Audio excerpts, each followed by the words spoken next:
আসসালামু আলাইকুম, সকলে কেমন আছেন? আশা করি সবাই ভালো আছেন। আজকে আমরা শিখব ড্র টুলবার থেকে রেক্টেঙ্গেল।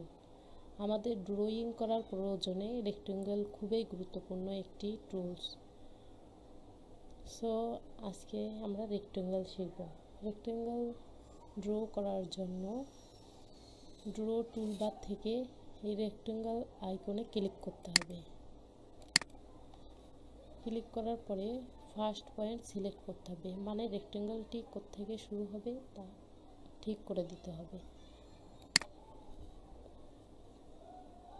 ক্লিক দেন বলতেছে যে আদার কর্নার পয়েন্ট, মানে আপনি কোথা পর্যন্ত আপনার এই রেক্টেঙ্গেলটি ড্র করতে চান তা চাচ্ছে। আপনি তাও দিতে পারবেন, চাইলে এর মানও দিতে পারবেন।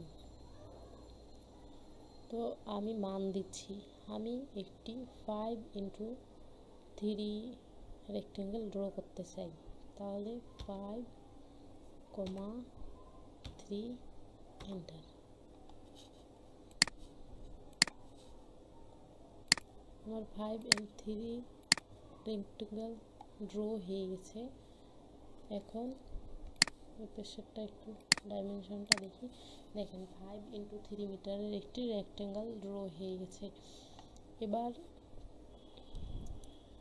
শর্ট কমান্ড দিয়ে কিভাবে আপনারা রেক্টেঙ্গেল তৈরি করবেন সেটি দেখাবো। এর জন্য আপনাদেরকে টাইপ করতে হবে REC এন্টার। REC এন্টার দেওয়ার পরে এখন ফার্স্ট পয়েন্ট সিলেক্ট করতে বলতেছে। ফার্স্ট পয়েন্ট সিলেক্ট করলাম, আবার পুনরায় আগের মতো পরিমাপ দিতে হবে। আবার আমি পরিমাপ দিব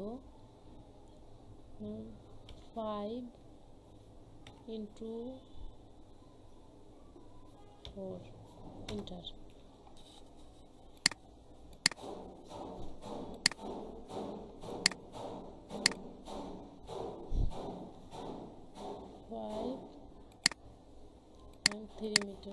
4 মিটারের রেক্টেঙ্গেল তৈরি হয়ে গেছে। ধন্যবাদ। এভাবেই আপনারা অটোক্যাডের মাধ্যমে রেক্টেঙ্গেল ড্র করতে পারবেন। আসসালামু আলাইকুম।